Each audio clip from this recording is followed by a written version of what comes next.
여호수아 말씀을 보면 이제 6장에서 12장까지는 이스라엘의 가나안 땅 정복에 관한 말씀이고 13장에서 이제 19장까지는 정복한 그 가나안 땅을 각 지파별로 분배하는 내용의 말씀입니다.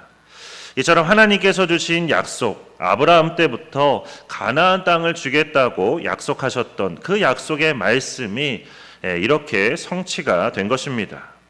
그리고 이어지는 오늘 본문인 여호수아 20장 말씀을 보면 하나님께서 도피성을 세우라고 명령하시는 것을 볼 수 있습니다. 그런데 도피성을 세우라는 이 명령은 이번이 처음이 아니라 이미 민수기 35장과 신명기 19장을 통해서 모세에게 이전에 하셨던 그 명령이었습니다. 다만 그때는 아직 약속의 땅을 차지하기 전이었고 이제 오늘 본문은 약속의 땅을 차지한 후에 여호수아로 하여금 예전에 모세에게 하셨던 그 명령을 이제 실천하라는 그런 말씀입니다. 하나님께서 이처럼 도피성을 세우라고 한 번이 아니라 여러 번 말씀하셨다는 것은 그만큼 도피성을 세우는 이 일이 너무나 중요하다는 그런 뜻입니다. 도피성은 오늘 본문 3절에도 나오는 것처럼 부지 중에 실수로 사람을 죽인 자가 피해 보복을 당하지 않도록 하기 위해서 세우신 성이 바로 도피성입니다. 그러니까 좀 더 쉽게 말하면 실수로 사람을 죽인 것 때문에 그 사람이 죽임을 당하는 일이 없도록 그렇게 도망가서 피할 수 있는 성을 세우게 하신 것입니다. 그 당시에는 이제 동형 보복법이 일반적인 법이었습니다. 그래서 사람을 죽인 사람은 그 가족이나 친지 등 가까운 사람이 그 사람을 죽여도 전혀 문제가 되지 않는 게 그 당시의 일반적인 관습이었습니다. 그러니까 이 동형 보복법이라는 것은 그냥 쉽게 말하면 이에는 이, 눈에는 눈, 그런 법이었던 겁니다. 하지만 하나님께서는 실수로 사람을 죽인 경우는 그를 품어주고 보호해주고 그리고 그가 합당한 재판을 받게 하시고자 이렇게 도피성을 세우게 하신 것입니다. 그러나 이건 겉으로 드러난 의미이고 그 안에는 좀 더 깊은 영적인 의미, 특히 우리를 향한 하나님의 세심한 배려와 은혜의 가르침이 그 안에 담겨 있습니다. 특히 하나님은 이스라엘 백성들이 그냥 약속의 땅만 차지하고 끝이 아니라 차지한 그 땅에서 이제 하나님의 백성으로서 거룩한 삶, 복받는 삶을 살기를 원하셨기 때문에 이렇게 도피성을 세우게 하신 것입니다. 그렇다면 이제 도피성을 통해서 하나님께서 이스라엘 백성들에게 또한 우리에게 전하고자 하셨던 영적 의미 세 가지가 무엇인지를 우리가 함께 보도록 하겠습니다. 우선 첫 번째는 우리의 연약함을 잊지 말라는 그런 의미입니다. 우리 따라서 한번 해보겠습니다. 연약함을 잊지 말라. 첫 번째 의미가 바로 이렇게 연약함을 잊지 말라는 것입니다. 앞서도 말씀드린 것처럼 이스라엘 백성들은 이제 여호수아를 중심으로 해서 약속의 땅인 가나안 땅을 차지했습니다. 그러니까 가나안 땅을 차지했다는 것은 전쟁에서 승리했다는 것을 의미하는 것이죠. 자, 이렇게 전쟁에서 승리했으면 승리를 기념하는 뭔가를 세워야 하지 않을까요? 그래서 우리가 이렇게 대단한 민족이다, 이런 걸 자랑하면서 자부심을 느낄 수 있도록 대체적으로는 다 전쟁이 끝나고 승리하면 기념비를 세우기도 합니다.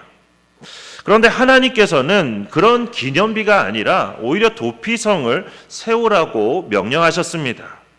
그런데 이 도피성은 승리를 기념하는 것과는 전혀 다른 오히려 반대의 의미를 가지고 있는 게 바로 이 도피성입니다. 그러니까 승리가 아니라 오히려 인간의 연약함을 드러내는 게 바로 이 도피성입니다. 도피성은 부지 중에 실수로 사람을 죽인 자가 도망가는 곳인데 실수로 사람을 죽였다고 해서 그게 죄가 아닐까요? 만약 그렇다면 우리가 모르고 짓는 죄는 전혀 죄가 아니어야 하는데 그렇지는 않죠. 모르고 짓는 죄도 죄는 죄입니다. 따라서 실수로 사람을 죽였다고 해도 그것은 마찬가지로 죄인 것입니다. 이처럼 우리는 죄를 짓지 않으려고 해도 결국에는 죄를 짓지 않을 수 없는 그런 연약한 존재가 바로 우리들입니다. 그러니까 그러니까 죄를 짓고서 죄를 짓고 싶어서 짓는 게 아니라 우리는 이미 죄인이기 때문에, 그래서 우리 안에 있는 그 죄성 때문에 때로는 알면서도 그리고 때로는 모르는 사이에 그렇게 죄를 짓게 되는 겁니다. 그 중에서 도피성은 그렇게 모르고 지은 살인죄를 용서하고 은혜를 베풀기 위해서 세워진 성이었습니다. 그래서 도피성은 그 자체가 우리가 죄를 지을 수밖에 없는 얼마나 연약한 존재인지를 깨닫게 하는 그런 상징이었습니다. 한마디로 도피성은 승리의 상징이 아니라 연약함의 상징이었다는 것입니다. 그런데 이렇게 우리가 얼마나 연약한 죄인임을 깨닫는 것, 이것이 사실 신앙생활에 있어서는 너무나 중요합니다. 왜냐하면 우리가 얼마나 연약한 존재인지를 깨달아야만, 그래야만 우리가 주님을 바라보고 주님을 의지할 수 있기 때문입니다. 그러니까 나는 죄인이 아니라고 생각하는 사람은 절대로 신앙인이 될 수 없습니다. 나는 전혀 죄짓고 살지 않았다, 나는 완벽하다, 그런 사람들 전도하기가 가장 어렵습니다. 자기 스스로 자기를 완벽하다고 생각하기 때문에 하나님을 믿을 필요가 없다고 생각하는 거죠. 그런데 성경에 보면 이제 위대한 일을 한 사람도 그렇고 놀라운 능력을 가진 사람도 그렇고 나중에는 다 넘어지는 그런 모습들을 보게 됩니다.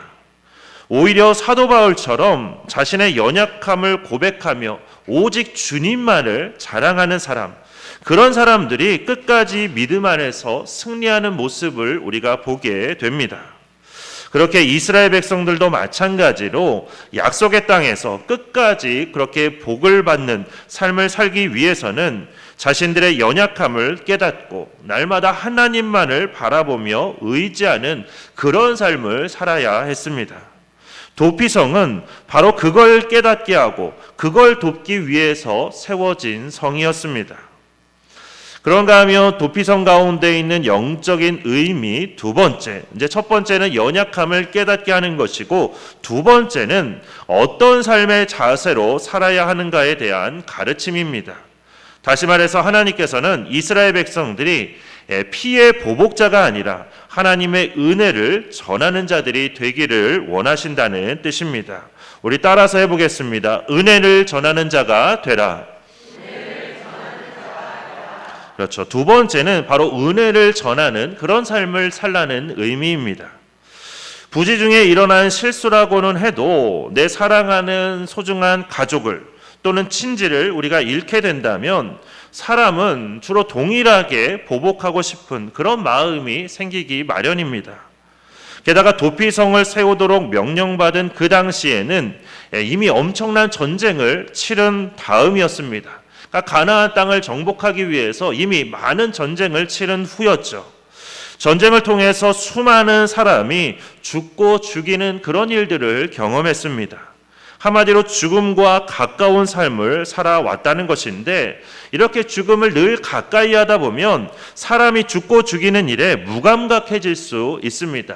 심지어는 살인을 즐기는 그런 사람도 생길 수 있다는 것이죠. 그런데 이런 상황에서 내 가족이 누군가에 의해서 죽었다 또는 내 친척이 죽었다, 그러면 갑자기 이제 전쟁의 후유증으로 사리가 끓어오르면서 복수를 하려는 그런 마음이 생길 수 있다는 것이죠. 그것도 이미 전쟁을 경험했기 때문에 아무렇지도 않게 사람을 죽일 수 있었다는 것입니다. 상황이 그렇다 보니 이제 이걸 그냥 놔두면 이스라엘 전체가 피해 복수로 넘쳐나게 될지도 모릅니다. 그래서 하나님께서는 도피성을 세우셔서 그러한 피해 보복을 막고자 하신 것입니다. 피해 보복을 하는 것이 당시에는 그냥 일반적인 관례이고 율법적으로도 그게 크게 문제 삼지 않는 그런 부분이었다 할지라도 하나님의 형상대로 창조된 사람을 우리가 함부로 죽이는 것은, 그래서 손에 피를 묻히는 것은 절대로 좋은 일일 수가 없는 것이죠. 또한 하나님께서 원하시는 일도 아니라는 것을 그렇게 도피성을 통해서 알게 하신 것입니다. 그렇게 하나님은 도피성을 통해서 어떤 삶의 자세로 살아야 하는지를 우리가 피해 보복자가 아니라 은혜를 베푼 자로 살아야 한다는 것을 우리에게 가르치고 있는 것입니다. 복수라는 것은 그렇죠. 복수는 또 다른 복수를 낳고 상처는 또 다른 상처를 낳기 마련입니다. 그래서 우리는 누군가를 통해서 말로 상처를 입으면 똑같이 말로 상처를 주고 싶은 그런 마음이 듭니다. 누군가에게 해를 당하면 똑같이 갚아주고 싶은 그런 마음이 듭니다. 오히려 어떨 때는 그런 것보다도 더 많이 갚아주고 싶은 그런 마음이 들기도 하죠. 그래서 예전에 드라마 대사 중에 막 찢어 죽일 거야, 말려 죽일 거야, 막 그런 대사가 나왔는데 무시무시하죠. 막 찢어 죽이고 말려 죽인다고. 그 어떤 드라마였는지 기억은 안 나는데 그 대사가 너무나 강렬해서 그 대사만 기억이 납니다. 그러니까 그게 보복하고 싶은 사람의 마음이라는 거죠. 나는 당한 거 얼마 되지도 않으면서도 막 다른 사람은 찢어 죽이고 말려 죽이고 막 그런 게 사람의 마음입니다. 그렇게 보복하고 싶은 마음이 우리의 인간적인 마음이기 때문에 오늘날 이제 보복 운전이 많아지는 이유가 또 바로 거기에 있는 거죠. 그러나 그렇게 눈에는 눈, 이에는 이로 대항하는 것은 우리가 속해 있는 공동체를 세우는 방법이 아니라 오히려 공동체를 파괴하는 행동일 뿐입니다. 우리의 가정을 그리고 교회를 더 나아가서 이 나라를 파괴하는 그런 행동일 뿐이라는 것이죠. 그리고 그렇게 파괴된 공동체 안에서는 나 역시도 고통과 괴로움 속에 살아갈 수밖에 없습니다. 그래서 하나님께서는 우리가 그렇게 되기를 원치 않으시기 때문에 도피성을 통해서 용서와 사랑을 말씀하신 것입니다. 누군가가 나에게 잘못을 하고 죄를 지었음에도 불구하고 그 사람을 우리가 용서하고 사랑할 때, 그럴 때 우리는 가정이 변화되고 교회가 변화되고 나라가 변화되는 것을 볼 수 있기 때문입니다. 하나님께서는 도피성을 통해서 그러한 용서와 사랑을 우리에게 말씀하신 것입니다. 백성들의 손에 더 이상 부정한 피를 묻히지 않게 하시려고, 그래서 원수 갚는 것은 나에게 있으니 내게 맡기라며 도피성을 통해서 용서와 사랑을 가르치시고 그것을 통해서 이스라엘 백성들이 거룩한 하나님의 백성이 되도록 그렇게 이끌어 주고자 하신 것입니다. 그리고 도피성의 영적인 의미, 이제 마지막 세 번째. 그러니까 첫 번째가 뭐였죠? 연약함을 잊지 말라. 방금 들으셨는데 방금 잊어버리셨. 그렇죠. 사람의 한계입니다. 연약함을 잊지 말라. 두 번째가 뭐였죠? 은혜를 전하는 자가 되라. 그리고 세 번째는 도피성 외에는 살 길이 없다는 사실입니다. 우리 따라서 해보겠습니다. 도피성 외에는 살 길이 없다. 오늘 본문 6절과 7절 말씀을 보면 하나님의 명령에 따라서 도피성을 세웠는데 요단강 동쪽에 3개, 그리고 요단강 서쪽인 가나안 땅에 3개, 이렇게 총 6개의 도피성을 세웠습니다. 그런데 이 도피성이 세워진 위치를 보면 이제 사람들이 잘 볼 수 있도록 비교적 높은 지대에 이렇게 도피성을 세운 걸 볼 수 있습니다. 또 이스라엘 땅 곳곳에 세워져서 어느 곳에 살든지 단 하루면 어느 곳이든지 그 가까운 도피성에 도착할 수 있었습니다. 그리고 이 도피성으로 가는 길은 매년 봄마다 그 길을 잘 보수해야 했고, 또 도로의 넓이도 대략 14m 정도로 그 당시에는 상당히 넓은 그런 도로였습니다. 그리고 가는 교차로마다 도피성으로 가는 표지판을 세워서 교차로에 잘못 들면 엉뚱한 길로 갈 수 있기 때문에 그곳에 표지판을 세워서 사람들이 잘못된 길로 들어서지 않도록 그렇게 잘 안내하는 표지판을 세워두도록 했습니다. 또한 당시에 거의 모든 성은 밤에는 문을 닫아놓도록 되어 있었습니다. 그렇죠? 밤에 누군가가 쳐들어오면 큰일이 나기 때문에 성문은 밤에는 닫아놓도록 되어 있습니다. 그런데 도피성의 문은 그렇지 않았다는 거죠. 언제든지 들어올 수 있도록 항상 열려있는 게 도피성의 문이었습니다. 이처럼 도피성은 마음만 먹으면 누구나 쉽게 찾아갈 수 있는 곳이었고, 또 누구나 그 은혜를 누릴 수 있는 곳이 바로 이 도피성이었습니다. 왜 이렇게까지 하셨냐면 부지 중에 사람을 죽인 자가 살 수 있는 곳은 오직 도피성 외에는 없었기 때문입니다. 이처럼 도피성은 유일하게 생명을 구할 수 있는 은혜의 장소였습니다. 그런데 이제 오늘 본문 뒤에 나오는 여호수아 21장 말씀을 보면 이 모든 도피성이 어디에 세워진 성들이냐면 레위인들이 사는 그런 레위인의 성을 도피성으로 세운 것을 우리가 볼 수 있습니다. 그러니까 하나님께서 그렇게 세우도록 이제 명령을 하셨는데 이건 무슨 의미냐면 죄를 지은 사람은 이제 레위인들 틈에서 살아야 한다는 거죠. 그러니까 오늘날로 치면 그런 겁니다. 교회로 와서 목회자들과 함께 교회에서 생활을 해야 한다는 거죠. 아주 은혜롭겠다는 생각보다는 너무 불편하지 않을까라는 생각이 드실 수 있을 겁니다. 그렇죠. 가뜩이나 목회자 앞에서 식사하시는 것도 되게 막 불편해가지고 저기 멀리 자꾸 도망가시는데 제가 어떻게 합니까? 앞에서 드시면 저는 착한 사람입니다. 그런데도 불편하니까 자꾸만 저쪽으로 멀리 가시고 당신이 가라, 네가 가라 막. 근데 그 마음 저도 다 이해합니다. 저도 전에 교회에 있을 때 담임 목사님하고 최대한 멀리 앉으려고 많이 노력을 했기 때문에 그 마음을 다 이해를 합니다. 그래서 이렇게 도피성에 가서 레위인들과 살아야 한다면 되게 불편한 거 아닌가 생각할 수 있겠지만 그렇지는 않다는 거죠.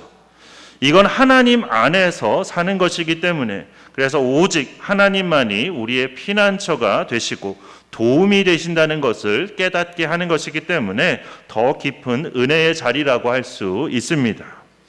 이처럼 하나님께서 도피성을 세우신 이유, 첫째는 우리의 연약함을 잊지 않게 하시려고, 그리고 둘째는 우리가 하나님의 백성으로서 피의 보복자가 아니라 은혜를 전하는 자가 되게 하시려고, 그리고 마지막 세 번째는 도피성 외에는 살 길이 없다는 것을 깨닫게 하시려고.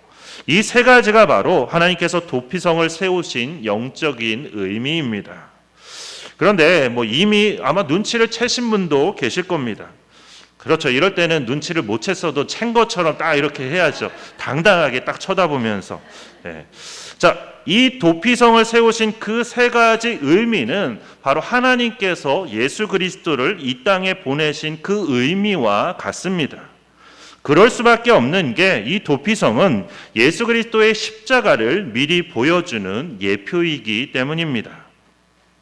그래서 예수님께서 이 땅에 오신 이유도 우리가 얼마나 연약한 존재인지를 깨닫고 오직 길이요 진리요 생명이신 예수님만을 믿고 따르게 하기 위해서, 그리고 우리가 하나님의 자녀로서 어떠한 삶의 자세로 살아야 하는지를 우리에게 가르쳐 주시고자, 또한 예수님 외에는, 특히 십자가의 은혜 외에는 우리에게 살 길이 없다는 것을 깨닫게 하시고자 그렇게 이 땅에 오신 것입니다.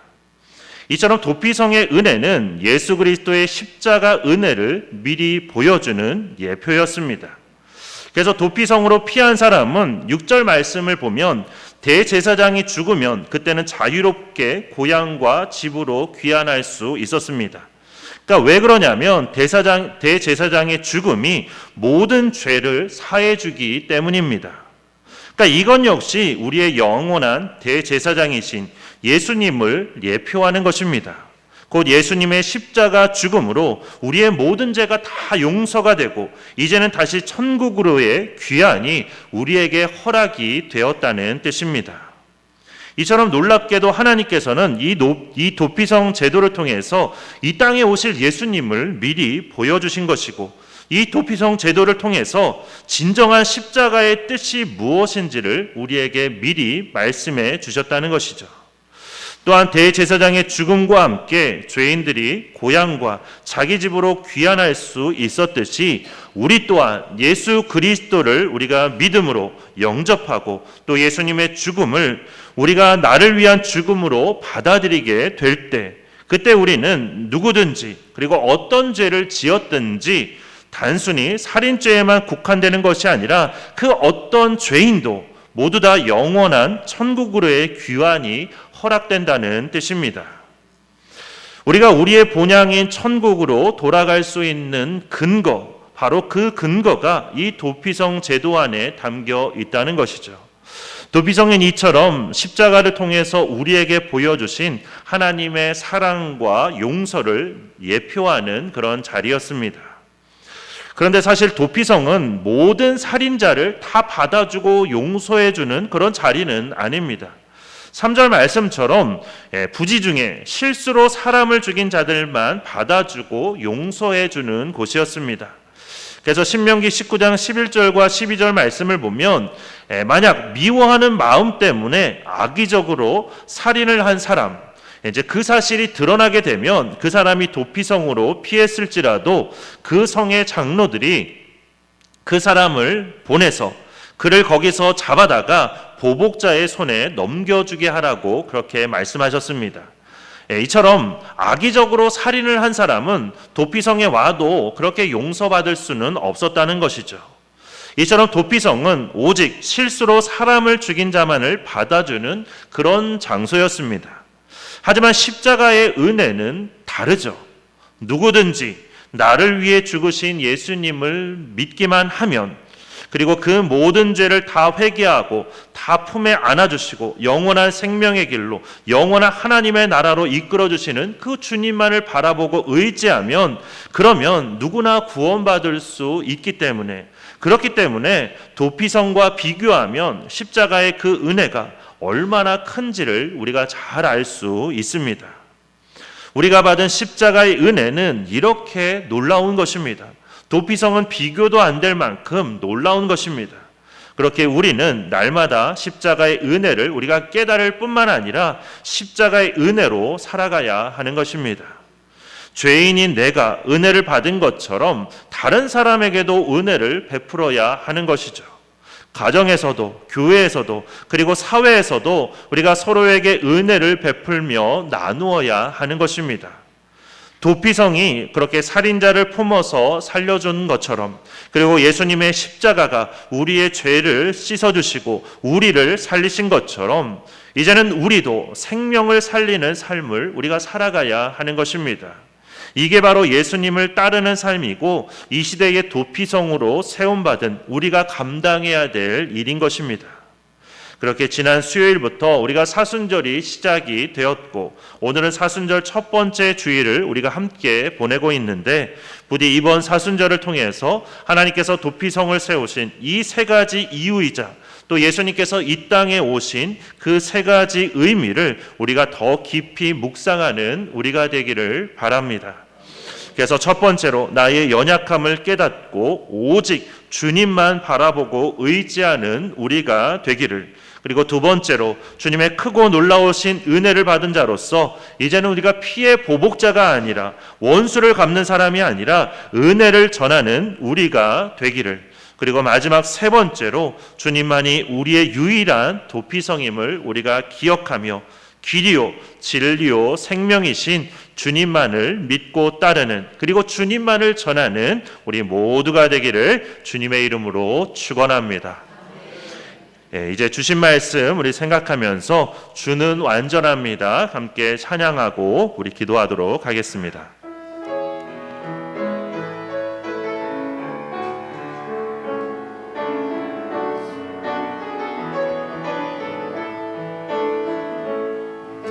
주여 우린 연약합니다. 우린 오늘을 힘겨워합니다. 주 뜻 이루며 살기에 부족합니다. 우린 연약합니다. 주여 우린 넘어집니다. 오늘 하루 또 실수합니다. 주의 긍휼을 구하는 죄인입니다. 우리 주만 바라봅니다. 한없는 주님의 은혜 온 세상 위에 넘칩니다. 가릴 수 없는 주 영광 온 땅 위에 충만한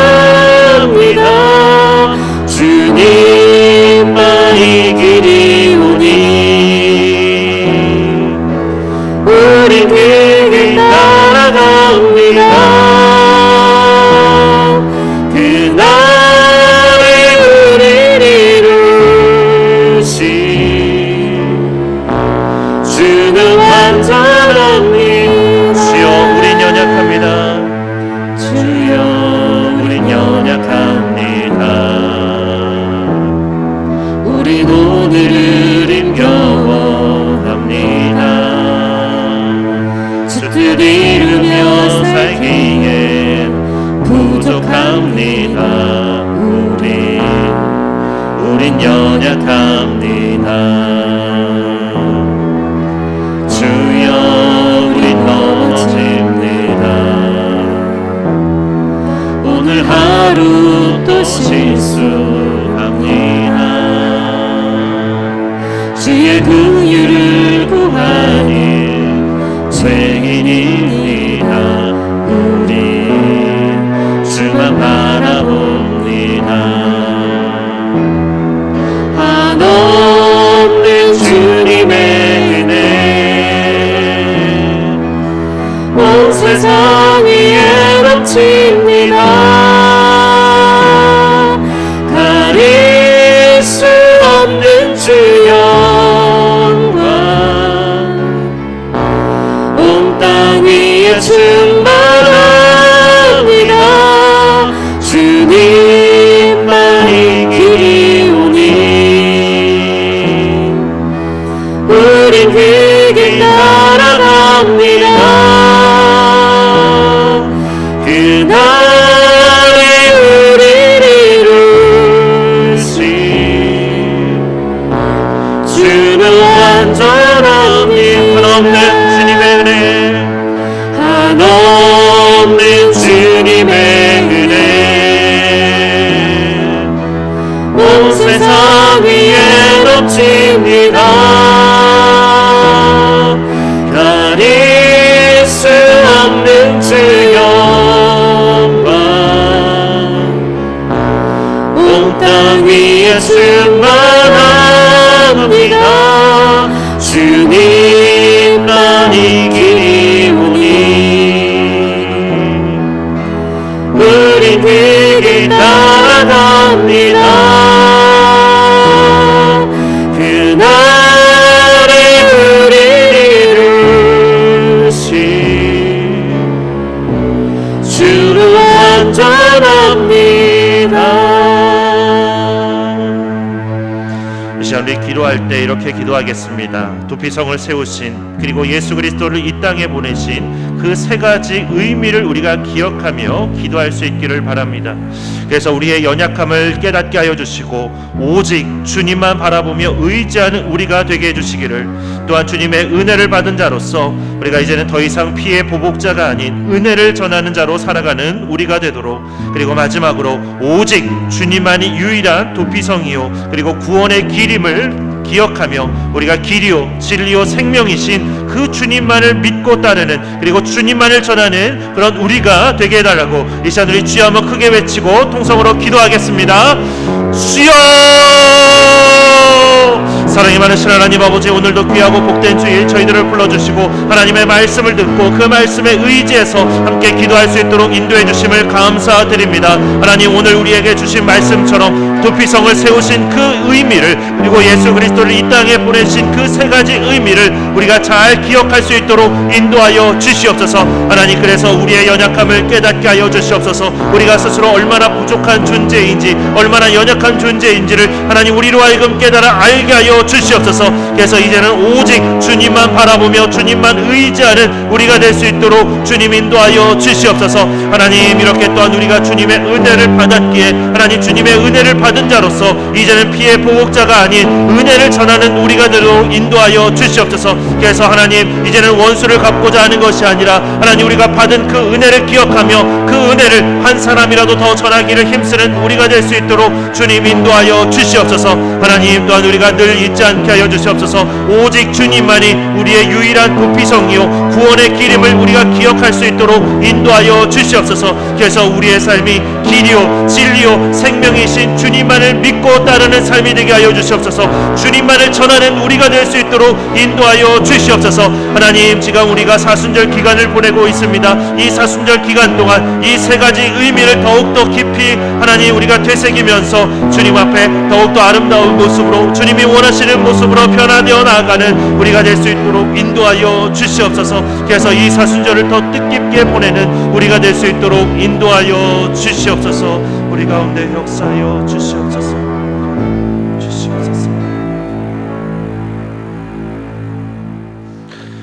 사랑의 하나님, 사순절 첫 번째 주일을 맞이하여 또 이렇게 주님 앞에 우리를 불러주시고 하나님께 예배드리게 하여 주심을 감사드립니다. 하나님, 오늘 우리에게 주신 말씀 우리가 잘 기억할 수 있도록 인도하여 주시옵소서. 도피성을 세우신 그 의미를, 그리고 예수 그리스도를 이 땅에 보내신 그 세 가지 의미를 우리가 잘 기억하며 그 의미 가운데 더욱더 살아갈 수 있도록 인도하여 주시옵소서. 그래서 우리가 우리의 연약함을 깨닫게 하여 주시고 이제는 오직 주님만 바라보며 의지하는 우리가 될 수 있도록 인도하여 주시옵소서. 또한 주님의 은혜를 받은 자로서 이제는 피의 보복자가 아니라 은혜를 전하는 자로 살아갈 수 있도록 인도하여 주시옵소서.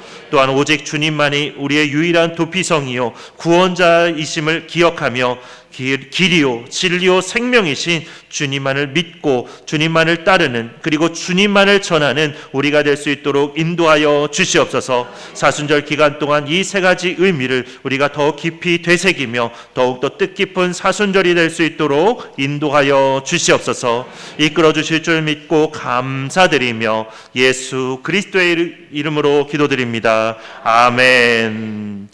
이제는 우리 주 예수 그리스도의 은혜와 하나님 아버지의 크고 놀라우신 사랑과 성령님의 인도하심과 교통하심의 역사가 도피성을 세우신 의미, 또한 예수 그리스도를 이 땅에 보내신 그 의미를 되새기며 이 시대에 세움받은 도피성으로서의 그 모든 역할을 잘 감당하고자 다짐하는 우리 샘교회의 모든 지체들과 그 가정 위에, 그리고 우리 샘교회와 이 나라 위에 이제로부터 영원토록 함께 계시기를 간절히 축원하옵나이다. 아멘.